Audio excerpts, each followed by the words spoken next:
Hi, welcome to YesNetwork.com, where you can get exclusive content all season long from This Week in Football, presented by Geico. Let's talk a little Jets football. Haven't had a chance to do that anytime recently after the way the season ended. I thought the Jets and Tebow were both out. Yeah, well, the Jets definitely are still out. It's funny because with the way the season ended, Gary, all we heard was how Brian Schottenheimer was going to be back as offensive coordinator unless he got a head coaching job, and we continue to hear that right up until the point we were told he wasn't going to be back. Well, I think the Jets were doing Schottenheimer a favor at that point, the day after the season, when they said, you know, he'd be back unless he got a head coaching job, because they wanted to give him every opportunity to go out and get a new job without having the stigma of already been fired.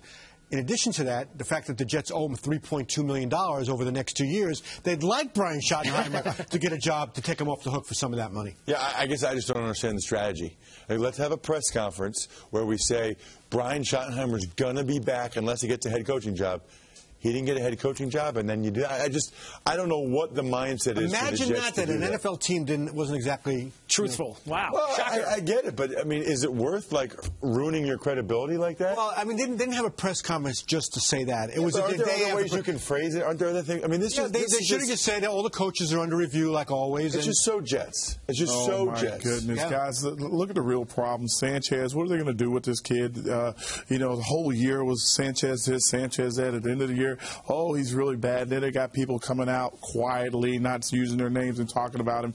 They got to figure out a way, regardless if it's Schottenheimer or not, of getting a guy in there that can get this kid's mind right and make him a better quarterback. Is Tony Sparano that guy, though? I mean, you know, I think that, you know, it's pretty clear what the Jets are telling you. They're getting back to ground and pound. I mean, they're going to run the ball. You know, they'll make some passes when they need to. But is Sanchez, you know, put in the hands of Tony Sparano? Do you think that that's the guy who's going to? Yes.